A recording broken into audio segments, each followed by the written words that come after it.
The first time my brother humiliated me in front of everyone, I was standing at the kitchen sink, drying my hands with a dish towel that smelled faintly like lemon. It was Thanksgiving. The whole family was there.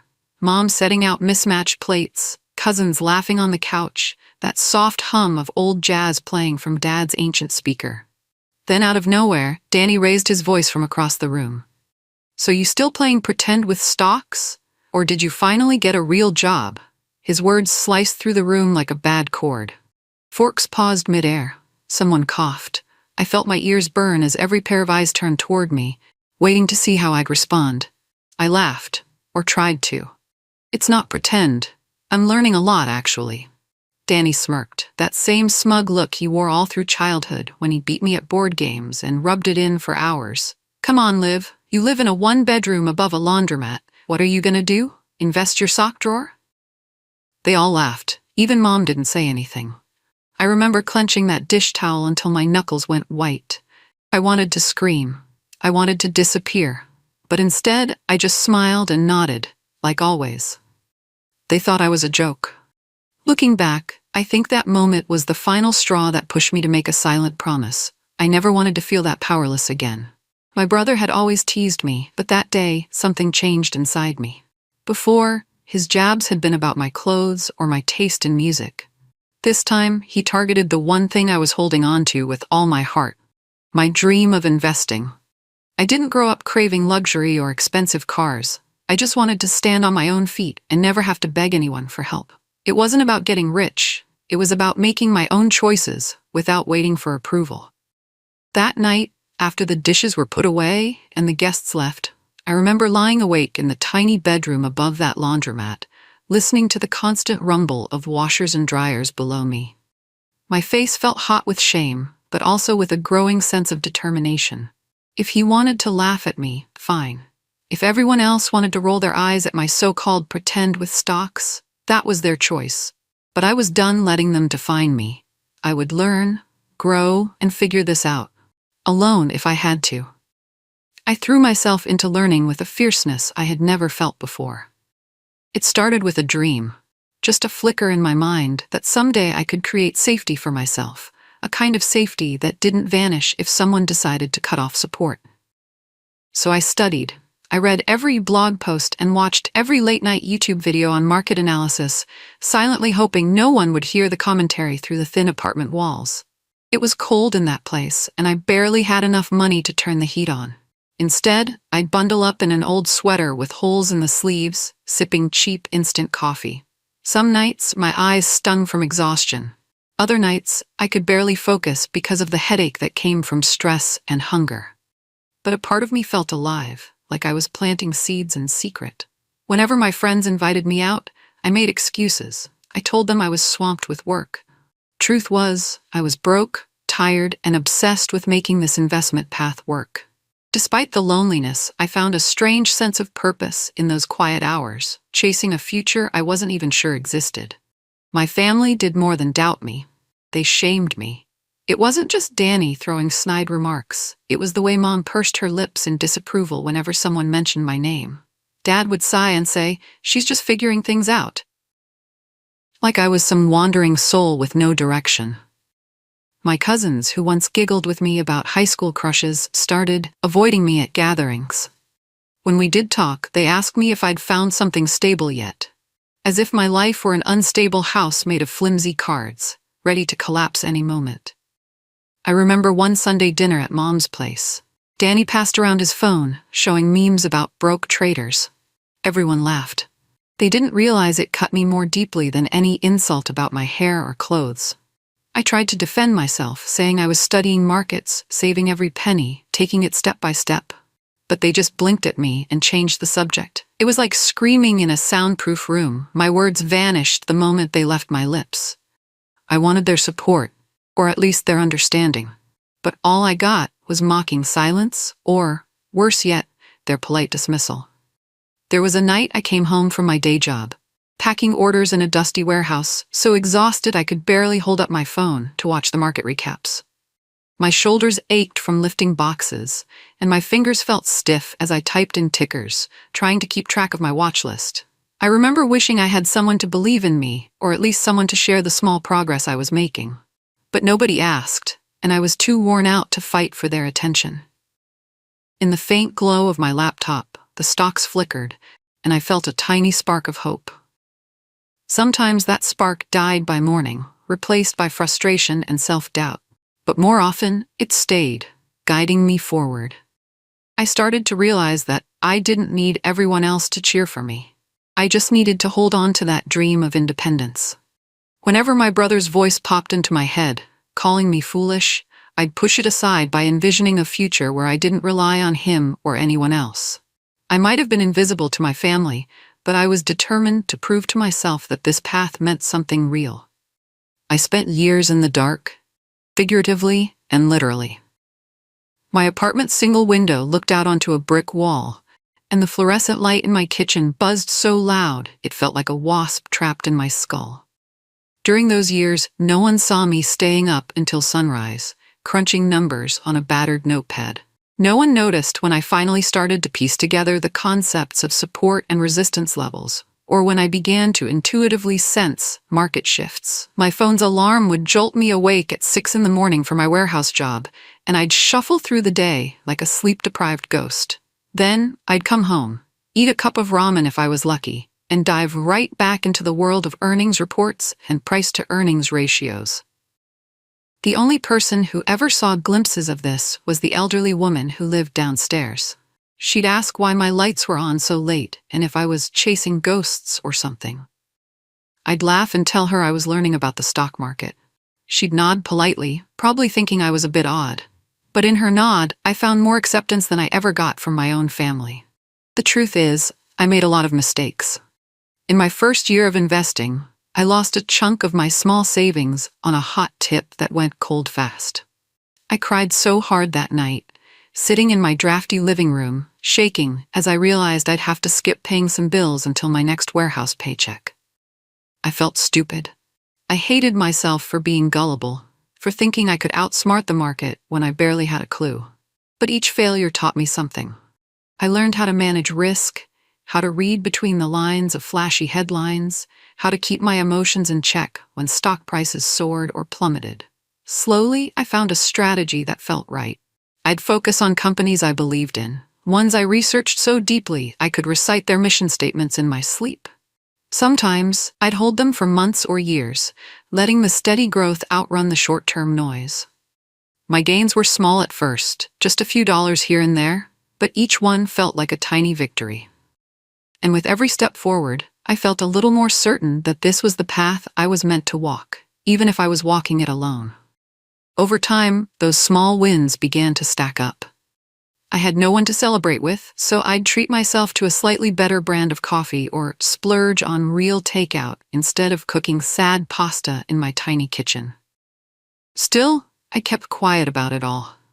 I didn't blast my successes on social media. I didn't mention them at Thanksgiving or Christmas. I'd catch Danny's smirk when he heard I was still playing around with stocks, but I wouldn't respond. I realized that arguing with him was like trying to empty the ocean with a spoon. He'd never stop mocking me, and I'd only exhaust myself trying to change his mind. So I let him think what he wanted.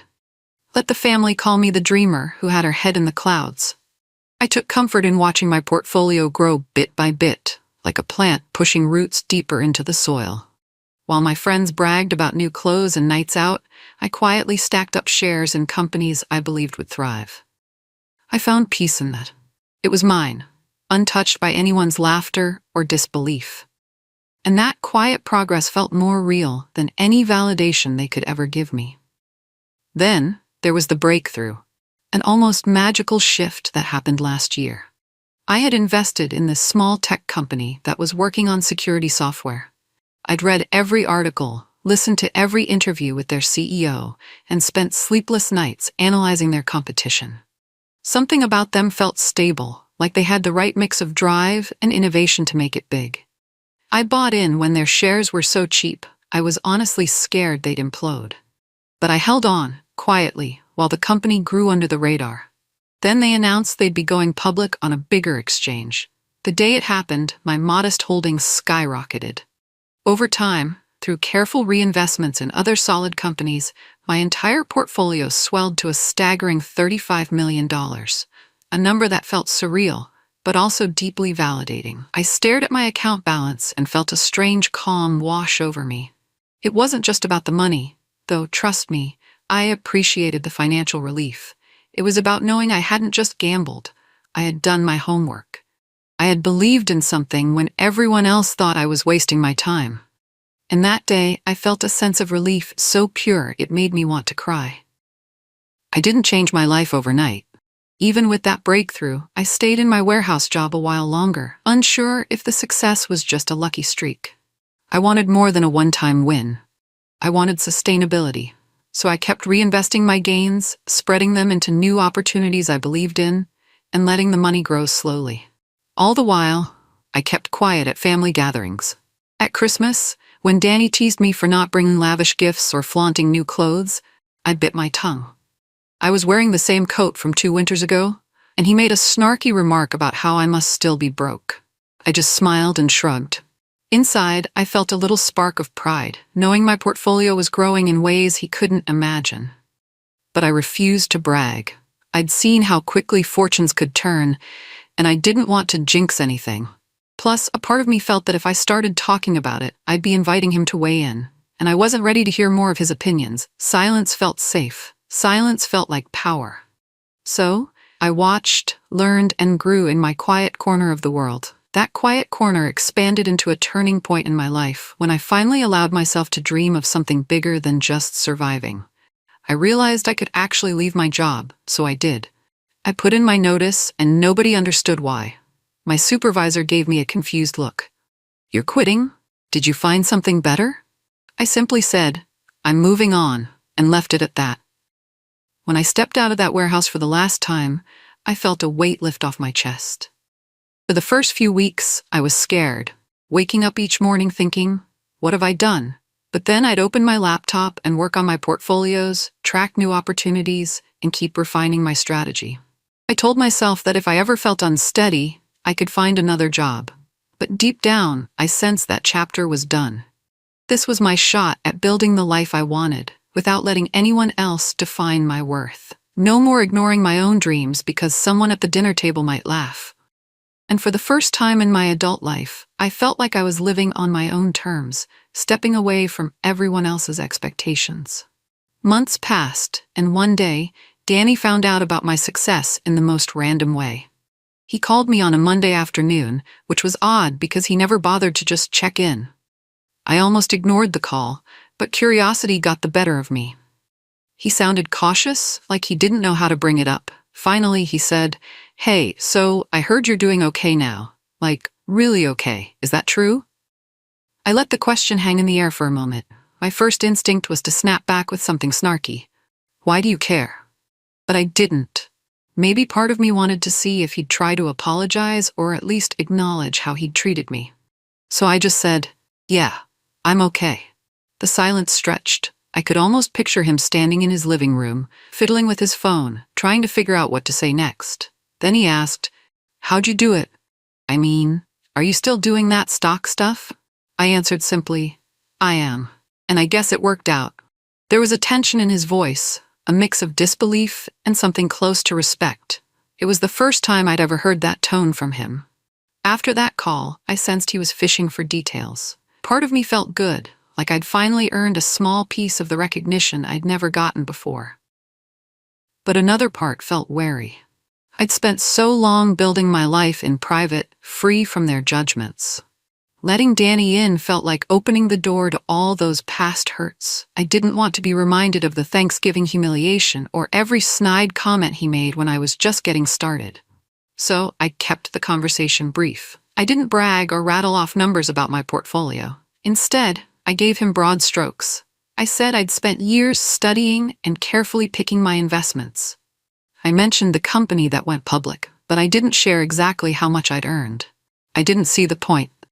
When we hung up, I felt a mix of relief and dread. My family had never celebrated any of my small victories. Now that there was something undeniably real, I wondered if that would suddenly change. I wasn't sure if I was ready to let them back in. But at least I knew one thing for sure. I didn't need their applause anymore. It wasn't long after that call when I decided to buy a small house outside the city. It wasn't a mansion by any means, just a cozy place with hardwood floors, a sunny kitchen, and a backyard with a lemon tree that reminded me of those dish towels from years ago.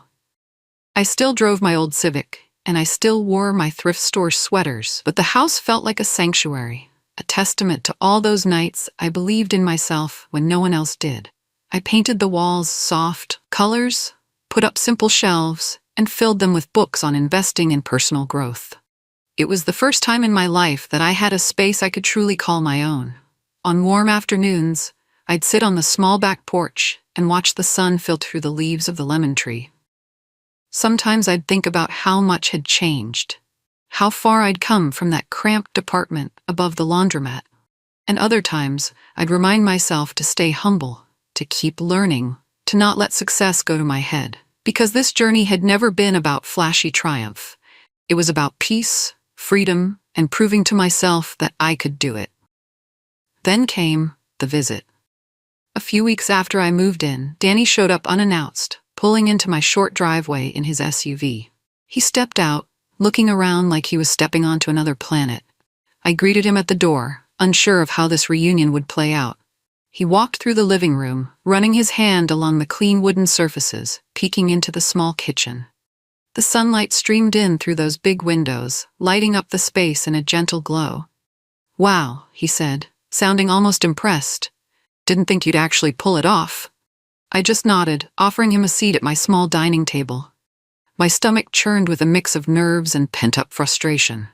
We sat across from each other in awkward silence before he finally said, "So, how did you... I know you were doing stocks, but I never thought..." He trailed off, and for the first time, he actually looked uncertain.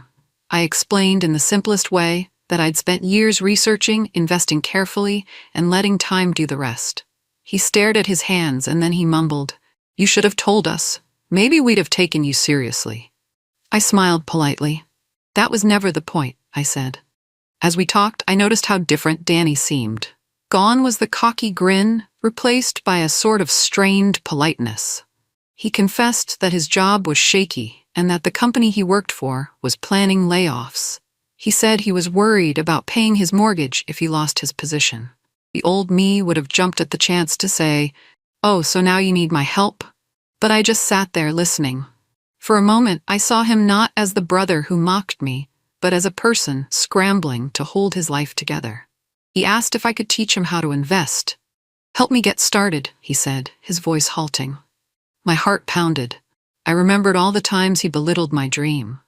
Part of me wanted to turn him away, to make him feel the sting of rejection I had felt for years.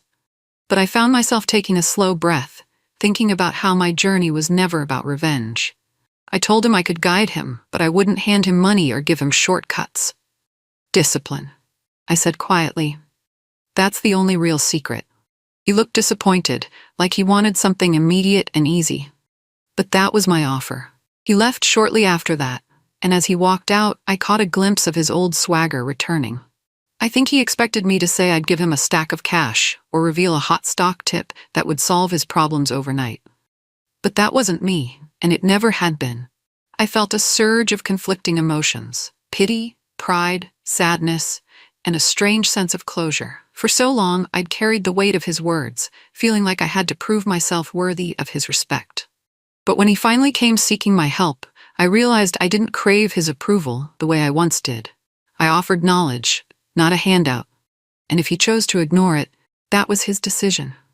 In the following days, I half expected him to call or text, maybe ask a question or two, but all I got was silence. A part of me was relieved. I wasn't ready to teach him everything I'd learned because I wasn't convinced he understood the deeper reasons behind my journey.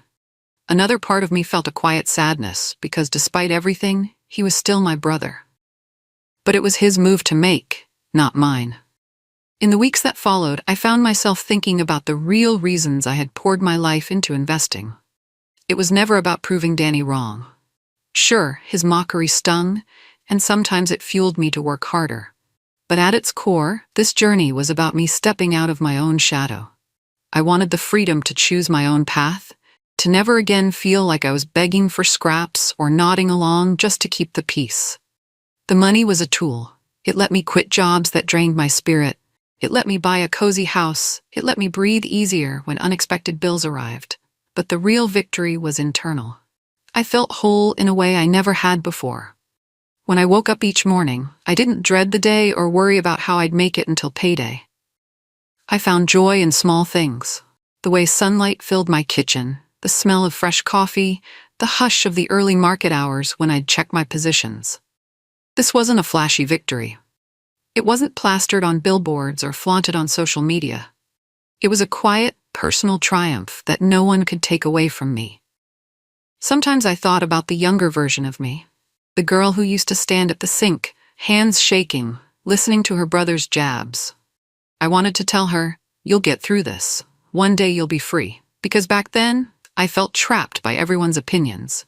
Their laughter seemed to echo in my mind, making me second-guess every step I took. Yet here I was, living proof that I could endure the doubts and keep going. I remembered nights in that cramped apartment when I questioned if I should quit. The markets were brutal, my bank account was shrinking, and my pride was bruised from the constant ridicule.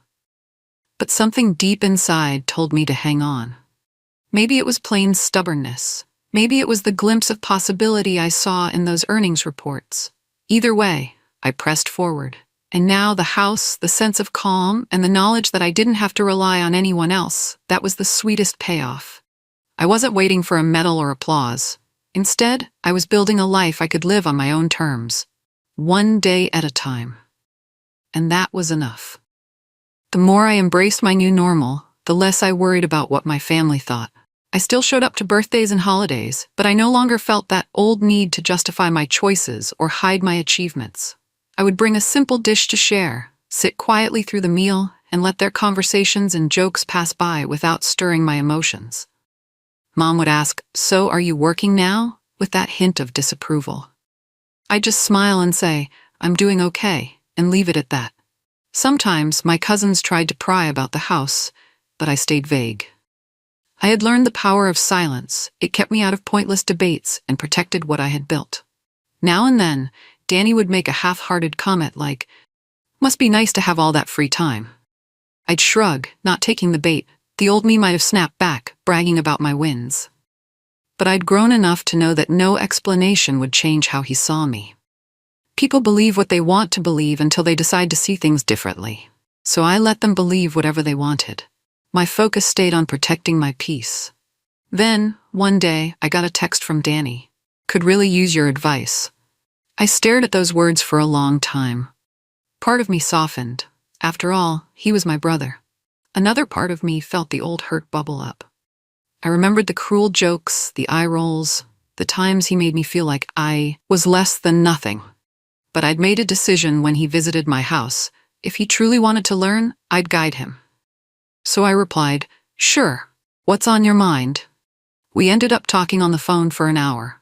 He told me how he was scared about losing his job. He admitted he'd been living beyond his means, trying to keep up appearances. He wanted a quick way to get returns and asked for a guaranteed pick. I had to break it to him. There's no such thing as a guaranteed pick. It's always about calculated risk and patient growth. I offered to show him the books and websites that had helped me. He sounded disappointed, like he hoped I'd give him a magic ticket. Still, he thanked me, sounding more humble than usual. I told him, "If you're serious, I'm here." After we hung up, I felt strangely at peace. I never heard back from him about those books or sites. Days turned into weeks, and eventually I realized that maybe he just wasn't ready to do the real work. And I could live with that. I had learned that you can't force someone to change their mindset. They have to want it for themselves. I found myself feeling less resentment toward Danny and more acceptance. He was who he was, and I was who I was. There was no need to prove anything anymore. My life had taken on a quiet rhythm. Early mornings checking futures, afternoons tending to the lemon tree in my backyard, evenings browsing new opportunities or reading about global markets. I felt grounded. My house was slowly filling up with small signs of a comfortable life, a better couch, a decent set of knives for cooking, a few plants that thrived in the sunlight. None of it was showy. Most people would come in and think it was just a modest home, but each piece had been chosen with the freedom I'd earned, and that made it special. I didn't need my family's applause. I was living in a reality I had carved out with my own hands, and nothing felt more real than that. It struck me, in a moment of quiet reflection, that the final piece of my journey was letting go of anger. For a long time, I'd carried the weight of every insult, every instance of them laughing at me. But I realized that clinging to those memories only kept me tied to that girl who stood at the sink, dish towel in hand, feeling humiliated. I wanted to be more than that girl. I wanted to be someone who could look back on the past without bitterness. Sure, the family's teasing had lit a fire in me, but I was the one who kept fueling it, day after day. Now, I was ready to let it burn down to embers and cool off, to see Danny not as an enemy, but as a flawed human being who never bothered to understand me. To see my parents as well-meaning people locked in their own perspectives, and to see myself as a woman who rose above the noise, found her path, and walked it alone. This acceptance didn't mean I forgot. It just meant I wasn't going to let their opinions define my happiness anymore. My underdog story was mine to own, no matter who chose to acknowledge it. As these thoughts settled, I remembered the truth at the core of my journey. I didn't do this to prove Danny wrong. I did it to prove me right. I still drive my old Civic. I still wear clothes that are comfortable rather than trendy. But I sleep well at night. I eat without checking my bank balance in a panic. I don't hold my breath each time a new bill arrives. That sense of safety is priceless. When people ask why I'm not showing off fancy things, I just smile. I'm not chasing approval anymore. I'm chasing a deeper peace, a kind of wholeness that doesn't require a public audience. If Danny or anyone else ever wants to learn with genuine humility, I'll share what I know. But I won't beg for their respect, and I won't change who I am to fit their idea of success. Let them think I'm just okay. Let them wonder how I managed to make a living. I'm at peace with the life I've built, from the lemon tree in my backyard to the portfolio I've grown from scratch. In the end, the only person I had to prove anything to was myself. Let them laugh. Let them doubt you. Let them whisper. Just build in silence, until the day they show up with their hands out and their mouths shut. That's the lesson I've learned. I don't need my brother's praise, or my parents' sudden approval, or the world's applause. I've found fulfillment in the quiet spaces of my life, in the tiny house that's mine, in the mornings when I wake up without fear. Maybe you'll face people who call you foolish, who say your dreams are nothing but fantasies. Maybe you'll feel like screaming every time they mock you. But if you hold on to that spark, if you keep building brick by brick when no one is watching, one day you'll stand in your own home, breathing in the sunlight, and realize you've already won. You won the moment you refused to let their laughter break you. And the best part? You don't owe them a performance or an explanation. You can let them keep laughing while you keep growing, confident that when they finally see what you've built, you won't need to say a word.